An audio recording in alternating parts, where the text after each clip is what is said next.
dear children, nice to meet you again. With a new chapter I am starting today's day, lesson number 14, chemical effects on electric current.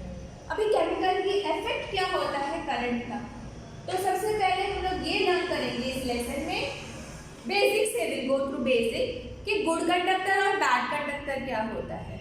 You already have that knowledge, still will revise it. Good conductors क्या होता है? Materials which allow electric current to pass through them are good conductors of electricity. जिसमें से आसानी से electric current pass हो सकता है उसको गुड कंडक्टर्स बोला जाता है. एग्जाम्पल इसका है एल्यूमिनियम एंड कॉपर. जब इलेक्ट्रिक के वायर में भी वो लोग यूज करते हैं, aluminium and copper wires use होता है क्योंकि उसके अंदर से इजीली इलेक्ट्रिक करंट पास हो जाता है.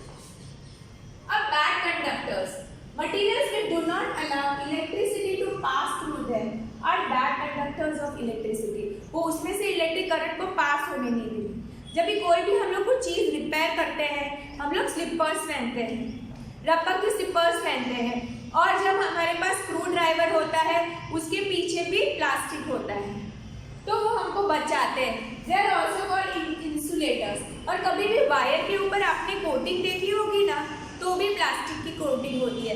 स्विचेस भी ऐसे ही होती है जिसको टच करने से हमको करंट नहीं लगता है. ये सारे होते हैं insulators. Example rubber, plastic, would.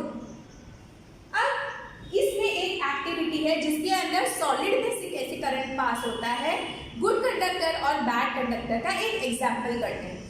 तो जब इस एक्टिविटी में यहाँ पे टेस्टर के साथ में बल्ब है और यहाँ पे छोटी सी बैटरी है. अब इसके अंदर ये सेल है. अब यहाँ पर ये 3 छोटे वायर लिए हैं. ये 3 छोटे वायर में सबसे पहले ये जो पोर्शन है टेस्टर का, ठीक है, इसको यूज किया जाएगा. और यहाँ पे वायर जॉइंट किया है, वन एंड, दूसरा एंड एक बल्ब पे जॉइंट किया है. और ये वायर जो सेल पे जॉइंट हो रहा है वो भी यहाँ से एक छोटा सा लेके जा रहे हैं और यहाँ से सेकेंड पार्ट यहाँ पे 3 पीसेस ऑफ वायर जॉइन किए गए हैं. अब जब ये पूरा कनेक्शन प्रॉपर हो जाता है तो क्या होगा, बल्ब ग्लो होता है. बल्ब क्यों ग्लो हो रहा है? क्योंकि the front part of the screw driver, ये टेस्टर जो है, ये गुड कंडक्टर ऑफ इलेक्ट्रिसिटी है. ठीक है, ये पीछे वाला जो हैंडल है, लेकिन हम लोग क्या कर रहे हैं, पहले उसको आगे अटैच करके देख रहे हैं. जब यहाँ पे आगे अटैच करेंगे तब ये क्या हो जाएगा, ये सेल में से ये इलेक्ट्रिसिटी पास हो जाएगा और बाद में ये बल्ब ग्लो होगा. अब यहाँ पे क्या बताना है हमको, बैड कंडक्टर है. तो जब बैड कंडक्टर हमको बताना है तो फ्रंट पोर्शन ले नहीं सकते हैं क्योंकि ये गुड कंडक्टर ऑफ इलेक्ट्रिसिटी है. तो हम लोगों ने ये प्लास्टिक पोर्शन लिया है. हम लोग क्या करेंगे, one end of the wire we will join it with this plastic handle and another end of this wire is attached to the bulb और एक ये सेल से यहाँ तक बल्ब में अटैच किए गए हैं 3 small pieces. जब ये कनेक्शन पूरा परफेक्ट हो जाता है, what do you observe? ये ऑब्जर्वेशन में हमको पता चल जाता है कि ये जो plastic part of the tester is not a good conductor of electricity. So in this solid we saw that which is good conductor and which is bad conductor. जो good conductor होगा तो उसमें बल्ब ग्लो होगा, अगर bad conductor होगा तो इसमें bulb नहीं ग्लो होगा. तो ये आपने लास्ट ईयर किया है, उसके पहले भी साल में आपने ये चीज की हुई है.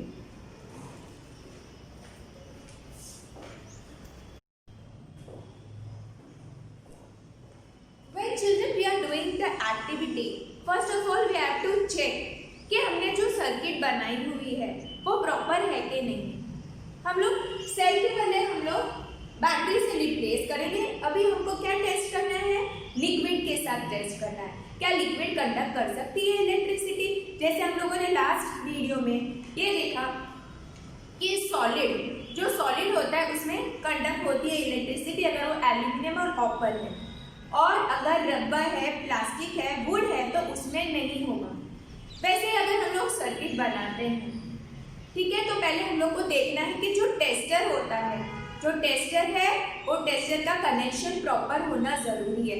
वो जो वायर्स होते हैं वो लूज तो नहीं है, फिर भी अगर बल्ब नहीं ग्लो हो सकता है तो हो सकता है वो टेस्टर प्रॉपर नहीं है, we can replace the tester. या तो फिर ऐसे हो सकता है कि बल्ब ग्लो नहीं हो रहा है तो बल्ब ही खराब हो गया हो, तो हम लोग बल्ब को रिप्लेस कर सकते हैं। या तो पूरी कनेक्शन प्रॉपर होने के बाद, बल्ब प्रॉपर होने के बाद, टेस्टर प्रॉपर होने के बाद अब क्या प्रॉब्लम आ सकती है, सेल। अगर सेल ड्रेन हो जाते हैं तो हमको ये समझना है कि हमको सेल बदलने पड़ेंगे। तो ये सारी पॉसिबिलिटीज है, या तो टेस्टर में प्रॉब्लम है, या तो बल्ब में प्रॉब्लम है, या तो ड्रेन हो चुकी होती है बैटरी तो भी प्रॉब्लम होती है। जब ये सब कुछ परफेक्ट हो जाता है और कनेक्शन भी प्रॉपर होता है तो बल्ब ग्लो होता है। अब हम इस एक्टिविटी पे आएंगे। सबसे पहले कलेक्ट रबर या प्लास्टिक कैप्स। क्या कलेक्ट करना है, वो ढक्कन होता है ना, वो कैप, बॉटल के कैप्स होते हैं या तो रबर के होते हैं, वो प्लास्टिक के हमको कलेक्ट करने हैं। pour 1 teaspoon of lemon juice, इसके अंदर 1 चम्मच लेमन जूस डाल सकते हैं या तो हम लोग विनेगर भी डाल सकते हैं। अब इसमें हम लोग क्या दिखा रहे हैं, लिक्विड। क्या लिक्विड में पास होगा current, testing conduction of electricity in lemon juice और vinegar. So we are having option, either we can use lemon juice या तो हम लोग विनेगर यूज कर सकते हैं। Let the ends of the tester dip into the lemon juice। अभी ये जो टेस्टर एंड्स है, ठीक है, इसको लेमन जूस में हमको डिप करना है यानी डुबाना है। इस साइड में ये बैटरी है और इस साइड में ये बल्ब है। अभी इसमें सिंबल्स यूज किए हैं, उसमें मैंने आपको ड्रॉ करके दिखाया था। अभी मेन है कि 1 सेंटीमीटर दूर होना चाहिए, उससे ज्यादा नहीं। ये जो 2 एंड्स है 1 सेंटीमीटर दूर होने चाहिए, ये जो एंड्स है उसकी बात हो रही है। अब क्या होगा, जब ये कनेक्शन प्रॉपर कंप्लीट होगा तो बल्ब क्या होगा, ग्लो होने लग जाएगा। अभी ये हमको प्रूव करना है, क्या लेमन जूस और विनेगर इलेक्ट्रिसिटी पास कर सकते हैं, क्या वो गुड कंडक्टर्स हैं? तो हाँ, ये कंडक्ट कर रही है इलेक्ट्रिसिटी। रीजन क्या है, लेमन जूस जो है उसके अंदर साइट्रिक एसिड होता है और विनेगर में एसिटिक एसिड होता है। जब कोई भी लिक्विड के अंदर एसिड प्रेजेंट होता है तो वो इलेक्ट्रिक करंट जरूर पास कर सकता है, और इसकी वजह से हम लोग का ये एक्टिविटी का ये टेस्ट प्रूव हो जाता है कि लेमन जूस और विनेगर दोनों are good conductors of electricity.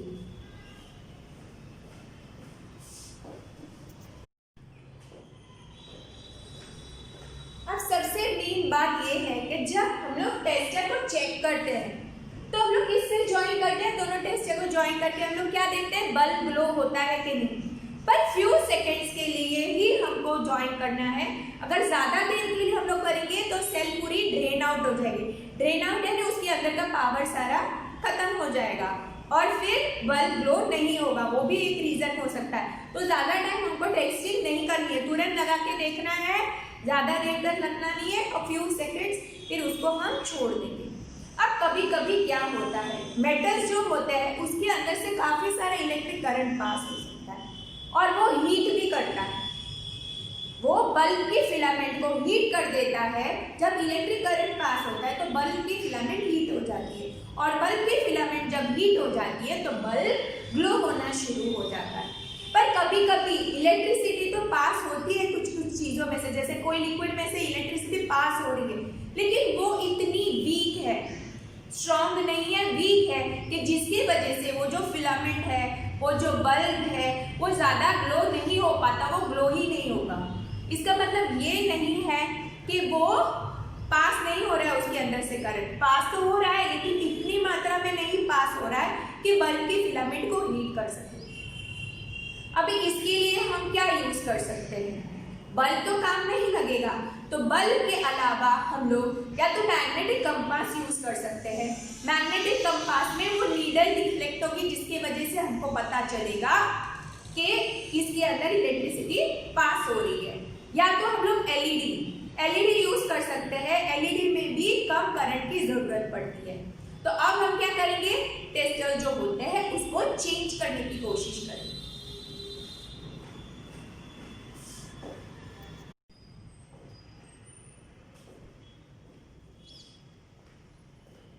बात की थी इलेक्ट्रिक बल्ब के बदले हम लोग यूज करेंगे LED.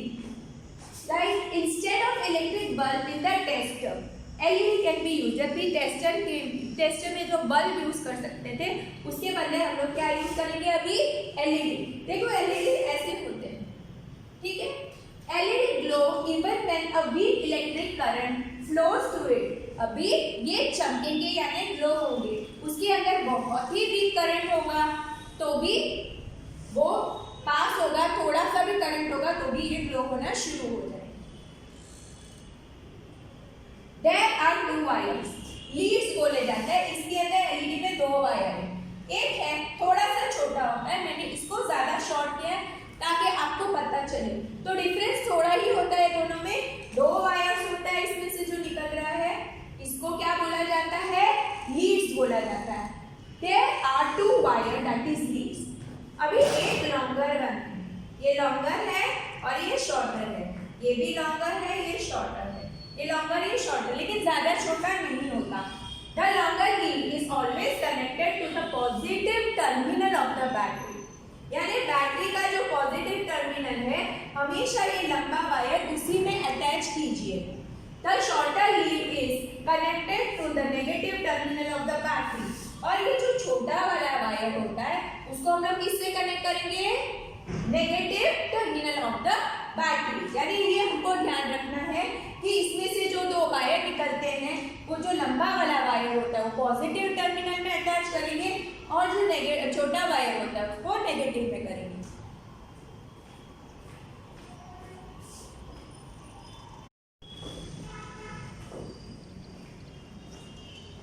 Now let's do some activity. Take a matchbox tray। अभी वो माचिस की डिब्बी आती है ना, उसके अंदर वो जो हॉलो पोर्शन होता है उसको हम लोग लेंगे। वो ऊपर का पार्ट जो है हम निकाल देंगे और अंदर का जो ट्रे जैसा होता है ना, ऐसे खड्डे जैसा होता है माचिस के बॉक्स के अंदर, वो मैच बॉक्स का हम लोग ले लेंगे, ठीक है। Wrap an electric wire a few times around the tray। अभी क्या करना है हमको, वो इलेक्ट्रिक वायर जो है उसको उसके ऊपर से लपेटना है। Place a small compass needle inside it। अभी इसके अंदर क्या रखना है हमको, एक छोटे से कंपास नीडल, ये मैच बॉक्स के अंदर और उसके ऊपर ये वायर होने चाहिए। Connect one free end with the battery। अभी ये एक जो है वो बैटरी से लगी हुई होती है, one free end. Take another piece of wire and connect to the other terminal of the battery. अभी दूसरी वायर लेके दूसरे टर्मिनल में हम लोग अटैच करेंगे। वापस से एक बार समझा रही हूँ। सबसे पहले एक मैच बॉक्स लेना है, वो जिसके अंदर ट्रे जैसा होता है, उसको वायर से हम लोग लपेट लेंगे थोड़े टाइम, फिर उसके अंदर एक कंपास नीडल रखेंगे, फिर उसका जो एंड है वो एक बैटरी से ज्वाइन करेंगे, फिर दूसरा फ्री हैंड है वो दूसरे टर्मिनल से हम लोग ज्वाइन करेंगे। Join the free ends of the 2 wire. अभी ये दोनों को ज्वाइन करके हमको देखना है, ये जो फ्री एंड्स है इसको हम लोग ज्वाइन करेंगे।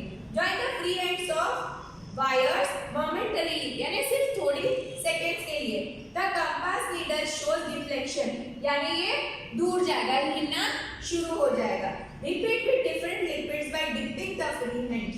अभी ये जो फ्री एंड्स है उसको हम एक ढक्कन में अलग अलग लिक्विड लेके टेस्ट करेंगे, क्या ये नीडल अगर कंडक्ट करती है इलेक्ट्रिसिटी तो ये नीडल जो है वो डिफ्लेक्ट होगी, अगर कंडक्ट नहीं करती है तो नीडल वैसे की वैसे ही रहेगी। लेकिन ये ध्यान रखना है कि जब हम लोग अलग अलग लिक्विड्स लेते हैं तो उसको पहले नल के पानी से प्रॉपर धोना है, फिर उसको पोंछना है, फिर दूसरी लिक्विड में हम लोग डिप करेंगे।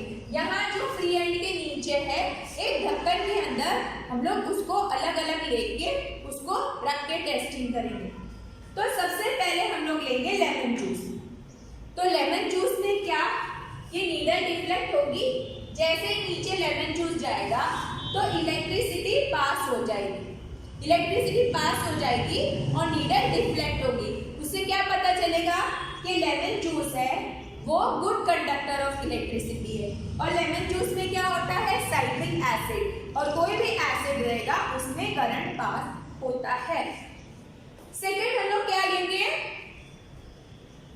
करेंगे, पर अब हम क्या करेंगे, पहले ये जो दो एंड्स है उसको बराबर वाइप करना है, फिर उसके अंदर डिप करना है, ताकि वो जो भी हमारा जो ऑब्जर्वेशन है वो एक्यूरेट होना चाहिए, रॉन्ग नहीं होना चाहिए ऑब्जर्वेशन।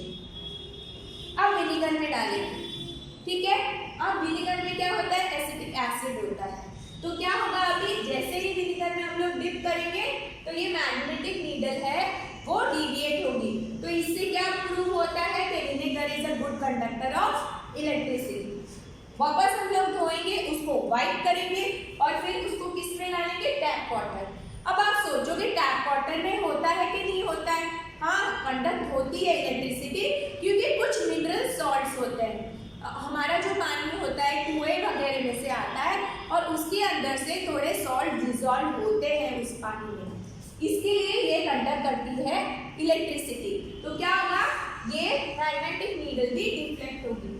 Fourth, milk. अब मिल्क में क्या होता है, आपको लगेगा मिल्क में तो कैसे सॉल्ट्स भी नहीं होते, एसिड भी नहीं होता, लेकिन मिल्क के अंदर लैक्टिक एसिड होता है और लैक्टिक एसिड के प्रेजेंट होने के वजह से ये नीडल जो है डिफ्लेक्ट होगी और इसमें से करंट पास होता है दूध में से, इसके लिए ये गुड कंडक्टर ऑफ इलेक्ट्रिसिटी। अब हम लोग देखेंगे वेजिटेबल ऑयल। जब हम लोग एंड्स को वेजिटेबल ऑयल में डिप करेंगे तो ये नीडल डिफ्लेक्ट नहीं होगी, क्योंकि वेजिटेबल ऑयल गुड कंडक्टर नहीं है, ये बैड कंडक्टर है। 6, हनी। हनी यानी शहद। शहद को हम लोग डालेंगे, एंड्स को पानी से धो के बराबर ड्राई करने के बाद हम लोग डालेंगे। हनी में भी नहीं होता है। बाद में डिस्टिल्ड वाटर। डिस्टिल्ड वाटर क्या होता है, पानी होता है लेकिन उसमें कोई भी सॉल्ट्स प्रेजेंट नहीं होता है, एकदम प्योर फॉर्म ऑफ वाटर है, बिल्कुल उसमें कोई भी मिनरल सॉल्ट डिसॉल्व नहीं होते हैं, इसके लिए it is a bad conductor of electricity और ये मैग्नेटिक नीडल है वो डिफ्लेक्ट भी नहीं होगी। अब बात करेंगे केरोसिन। केरोसिन में भी नहीं होगा कि kerosene is a bad conductor of electricity. अब बटर मिल्क यानी छाछ हम लोग बोलते हैं, वो छाछ में नमक होता है और it is a part of milk also, तो इसके लिए बटर मिल्क है वो बटर मिल्क में पास होगा electricity. So friends, you can try this also और इसमें से हमको पता चलेगा कि कौन सी लिक्विड अच्छी कंडक्टर है, कौन सी लिक्विड अच्छी कंडक्टर नहीं।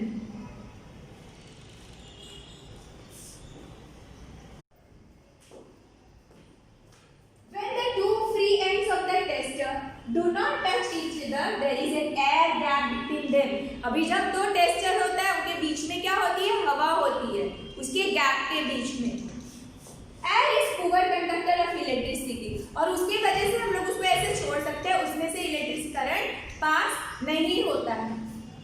ड्यूरिंग लाइटनिंग, अब लेकिन लाइटनिंग के वक्त क्या होता है, electric current passes through air. क्या देखते हैं हम लोग, इलेक्ट्रिक करंट पास होता है एयर पे, उसकी वजह से इलेक्ट्रिक करंट सीधे जमीन पे भी गिरती है, लोगों पे अगर बिजली गिरती है तो लोग भी मारे जाते हैं।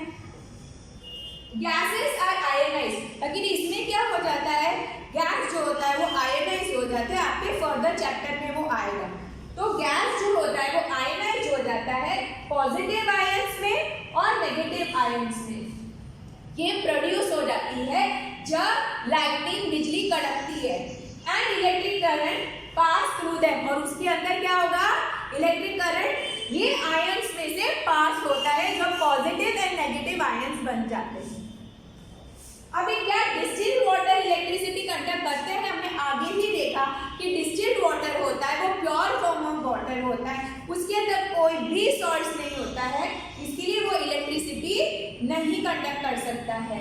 अभी उसके अंदर अगर हम लोग पिंच ऑफ कॉमन सेल्ट, थोड़ा सा कॉमन सॉल्ट डालते हैं, नमक डालते हैं, तो क्या हो जाएगा, यस, इलेक्ट्रिसिटी इज कंडक्टेड। अगर हम लोग डिस्टिल्ड वाटर में पहले एक्सपेरिमेंट करते हैं, टेस्टर डालते हैं, तो उसके अंदर इलेक्ट्रिक करंट पास नहीं होगा, वो नीडल डिफ्लेक्ट नहीं होगी, मैग्नेटिक नीडल, लेकिन अगर उसके अंदर हम लोग थोड़ा सा सॉल्ट डालेंगे पिंच, तो वो मैग्नेटिक नीडल डिफ्लेक्ट होगी और वो करंट पास होगा।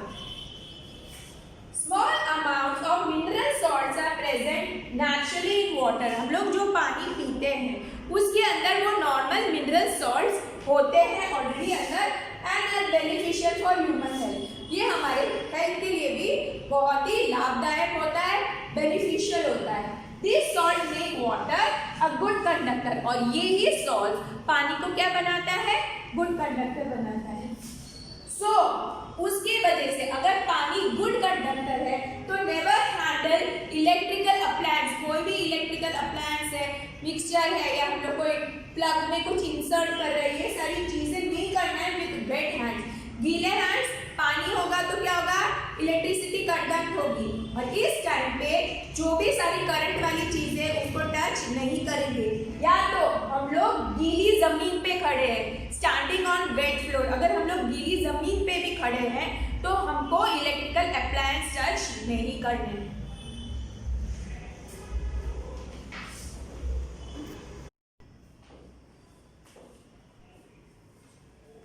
Now let's do another activity. इसमें आपको क्या करना है, 3 ढक्कन लेने हैं, बॉटल कैप्स लेने हैं, रबर के लिए तो प्लास्टिक के। तो फर्स्ट क्या करेंगे, take 3 clean plastic rubber caps. You have to be careful that it is really clean। अगर आपको चाहिए कि ऑब्जर्वेशन आपका एकदम एक्यूरेट आए तो ये जो बॉटल कैप्स होना चाहिए उसके अंदर और कुछ नहीं होना चाहिए, एकदम धो के क्लीन वाइट करके उसको यूज करना है। Pour 2 spoonfuls of distilled water in each of them। अभी ये 3 ढक्कन है, उसमें 2 चम्मच डिस्टिल्ड वाटर डालना है। Distilled water is the purest form of water, उसके अंदर कोई मिनरल सॉल्ट्स कुछ भी नहीं होता है, ठीक है। तो हम लोग उसको डिस्टिल्ड वाटर ले रहे हैं। In first cap add few drops of lemon juice और डाइल्यूट हाइड्रोक्लोरिक एसिड। अभी ये जो एक्टिविटी जो एसिड के साथ में होती है वो एल्डर की सुपरविजन के साथ होती है। अगर आप लेमन जूस कर रहे हैं तो आप खुद भी कर सकते हो, but it is you have to do it under एडी supervision.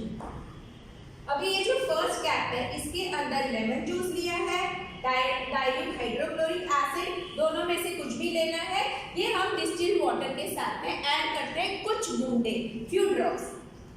In second cap add few drops of base. अभी ये जो सेकंड कैप में है उसमें हमको क्या करना है, या तो कॉस्टिक सोडा बेस की तरह यूज कर सकते हैं या तो पोटेशियम आयोडाइड हम लोग यूज कर सकते हैं। ये हमको डिस्टिल्ड वाटर में ऐड करना है few drops. Either you add caustic soda, either you add potassium iodide.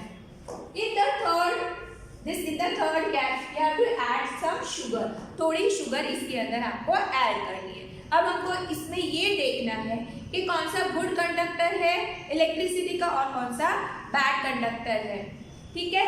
तो इसके अंदर हम लोग वापस जो हम लोगों ने एक्टिविटी में किया था वो टेस्टर के साथ में हम लोग करेंगे और वो मैग्नेटिक नीडल के साथ करेंगे। जब इसमें हम लोग डिप करेंगे, अगर वो मैग्नेटिक नीडल डिफ्लेक्ट होती है तो उसका मतलब है कि ये गुड कंडक्टर ऑफ इलेक्ट्रिसिटी है। तो जब इसमें डिप किया जाएगा टेस्टर के साथ तब ये मैग्नेटिक नीडल डिफ्लेक्ट होगी। तो इसका मतलब है कि lemon juice and dilute hydrochloric acid ये दोनों गुड कंडक्टर ऑफ इलेक्ट्रिसिटी, ये कंडक्ट करता है इलेक्ट्रिसिटी। अब आती है बारी कॉस्टिक सोडा की और पोटेशियम आयोडाइड। हमको अच्छे से वायर को वॉश करना है, उसको वाइप करना है, फिर इसमें डिप करना है।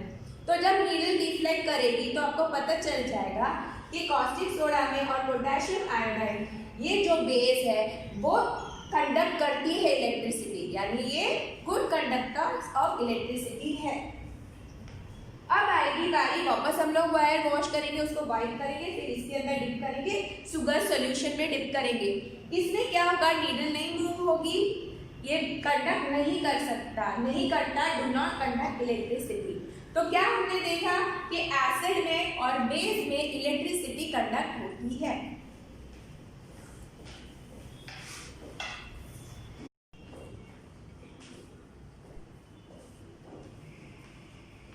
Now we'll do another activity. First of all, we have to take 2 carbon rods.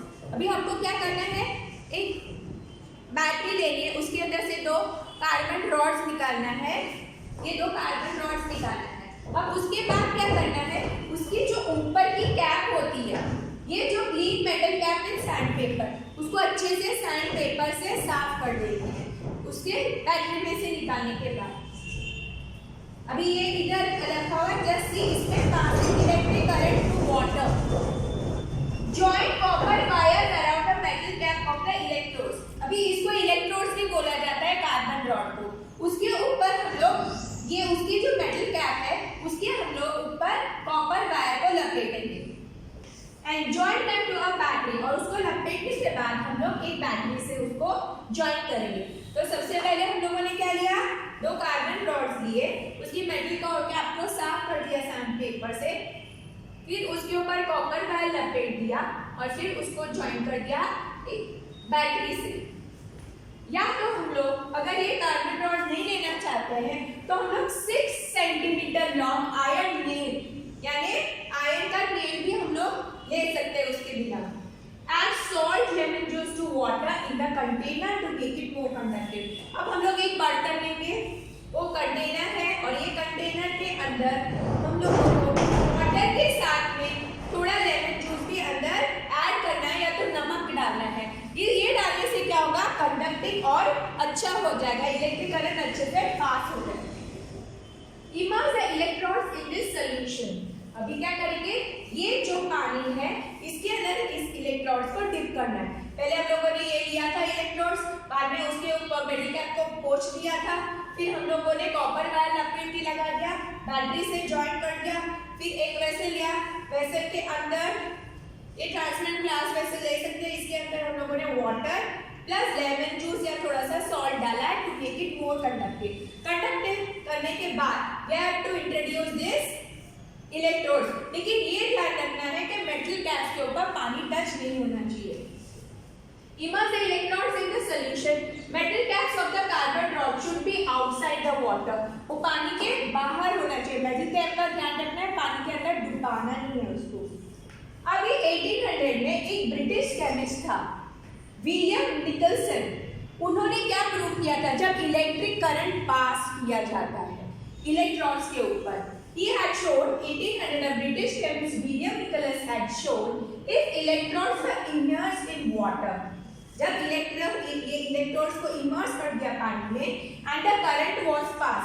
अब इसके अंदर जब हम बैटरी लगा के कनेक्शन पूरा करेंगे तो करंट पास होगा, bubbles of oxygen and hydrogen were produce. फिर क्या होता है, इससे कौन सा रिएक्शन हुआ, केमिकल रिएक्शन, ऑक्सीजन गैस और हाइड्रोजन गैस प्रोड्यूस हो गया। Oxygen bubbles on the electrodes connected to the positive terminal of the battery।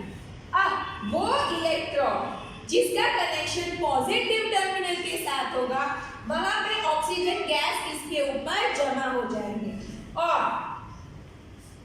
and the hydrogen bubbles form on electrode connected to the negative terminal, और hydrogen gas bubbles form हो जाएंगे to connected to the negative terminal. तो इससे इन्होंने ये prove किया था 1800 में ब्रिटिश केमिस्ट में। तो जैसे ये करंट पास होगा, पॉजिटिव टर्मिनल जहाँ पे अटैच किया गया बैटरी के, वो इलेक्ट्रॉन के ऊपर ऑक्सीजन के बबल्स फॉर्म हो जाएंगे और नेगेटिव टर्मिनल के साथ जो कनेक्टेड इलेक्ट्रॉन है उधर हाइड्रोजन जमा हो जाएगा।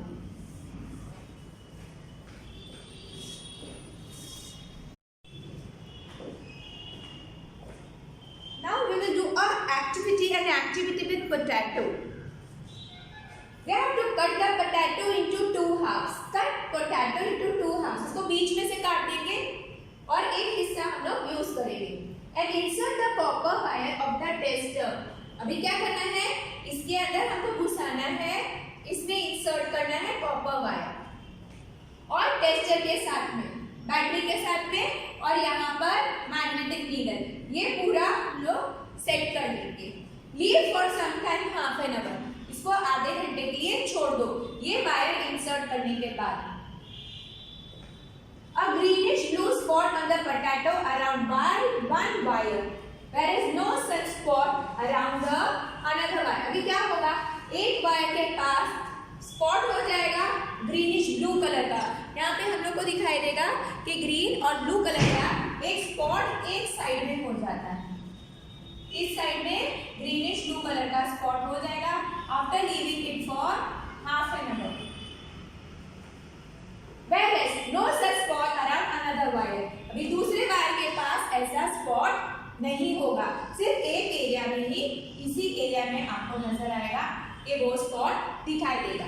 Wires connected to the positive terminal, अब यहाँ कौन सा टर्मिनल है, ये वायर जो बैटरी के सेल के पॉजिटिव टर्मिनल के साथ, ये रहा पॉजिटिव, ये रहा नेगेटिव। तो जो पॉजिटिव टर्मिनल के साथ ये जो वायर यहाँ पे जा रहा है, उसी साइड में आप देखोगे has a greenish blue spot around it, उसी के पास ये ग्रीनिश ब्लू स्पॉट आपको नजर आएगा। ये एक्टिविटी बार बार करने के बाद भी आपको यही नजर आएगा कि पॉजिटिव टर्मिनल के पास ही ये स्पॉट बनेगा, नेगेटिव टर्मिनल के पास नहीं बनेगा।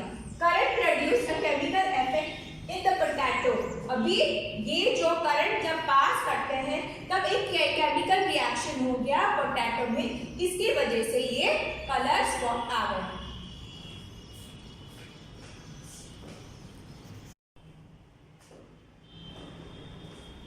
Now we are going to do an activity on electroplating.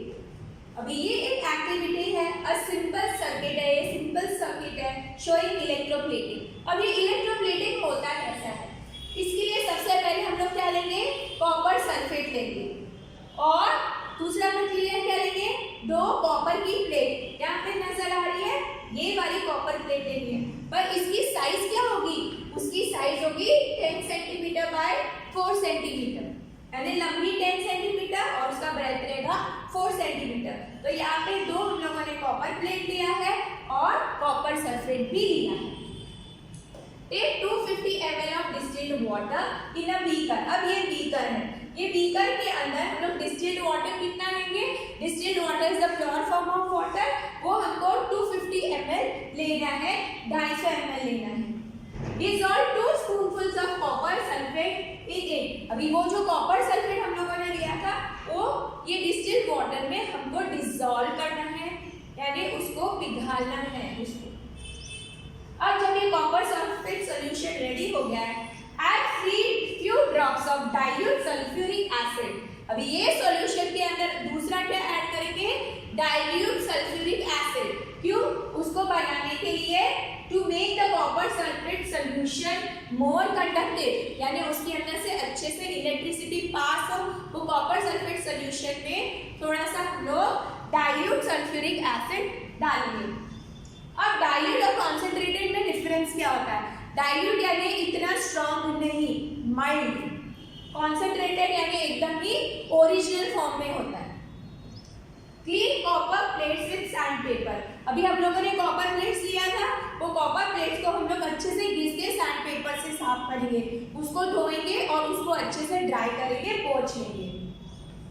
Connect the copper plates to the terminals of the battery, अभी ये कॉपर प्लेट को हमको बैटरी के टर्मिनल्स में ज्वाइन करना है, एक नेगेटिव टर्मिनल के साथ और एक होगा पॉजिटिव टर्मिनल के, and immerse them in copper sulphate solution, अभी ये कॉपर सल्फेट सॉल्यूशन जिसके अंदर सल्फ्यूरिक एसिड ऐड किया हुआ है, उसके अंदर हमको उसको भी डिप करना है।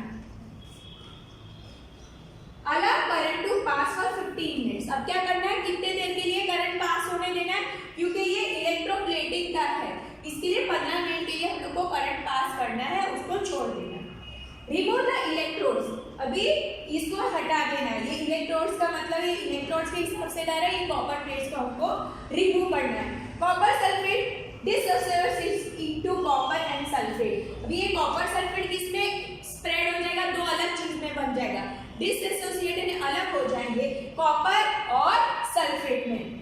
The free copper gets drawn to the electrode connected to the negative terminal, अब नेगेटिव टर्मिनल ये है, तो ये जो कॉपर है ये ऑलरेडी यहाँ पे पॉजिटिव टर्मिनल है, तो यहाँ पे नहीं कनेक्ट होगा, सारा कॉपर इसके ऊपर जाएगा, ये जो नेगेटिव टर्मिनल वाली कॉपर प्लेट है उसके ऊपर ये जो लिक्विड का कॉपर है वो सारा जाकर इधर चिपक जाएगा, स्टिक हो जाएगा और इसके ऊपर एक इलेक्ट्रोप्लेटिंग बना देगा। अगर हम बाद में इसको रिमूव कर देंगे, अगर ये रिमूव करने के बाद हमको उसके ऊपर एक प्लेटिंग दिखाई देगा, लेकिन कौन से वाले में प्लेटिंग दिखाई देगा, the one connected to the negative terminal, इसमें कुछ भी नजर नहीं आएगा, नजर किसमें आएगा, ये नेगेटिव टर्मिनल वाले में नजर आएगा। और इसके बदले ये नेगेटिव टर्मिनल में कॉपर प्लेट के बदले अगर हम लोग कार्बन रॉड भी इमर्स इसके अंदर करते हैं तो भी सेम प्रोसीजर होगा, ये कॉपर जाकर उस कार्बन रॉड पे भी जाके नेगेटिव टर्मिनल में स्टिक हो जाएगा।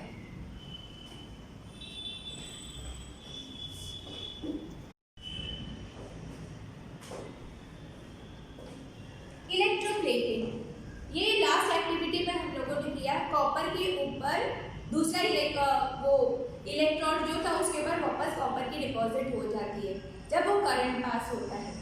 तो ये इलेक्ट्रोप्लेटिंग के बारे में ही है। The process of depositing a layer of any desired metal. जैसे लास्ट एक्टिविटी पे हम लोगों ने किया था, जैसे कॉपर मेटल है वो दूसरे कॉपर की जो मेटल थी वो जो थी उसके ऊपर वापस डिपॉजिट हो रही थी इसके प्लेट के ऊपर, वैसे ही the process of depositing a layer of any desired metal और अनदर मटेरियल, दूसरे कोई भी मटेरियल पे ये मेटल का जो लेयर है वो डिपॉजिट होता है बाय मीन्स ऑफ इलेक्ट्रिसिटी। वो कैसे हुआ था? इलेक्ट्रिक करंट पास करके, तो वो इलेक्ट्रिसिटी की मदद से हुआ था, इज कॉल्ड इलेक्ट्रोप्लेटिंग। इलेक्ट्रोप्लेटिंग यानी ऑलरेडी एक मेटल है उसके ऊपर दूसरे मेटल का लेयर लग जाता है।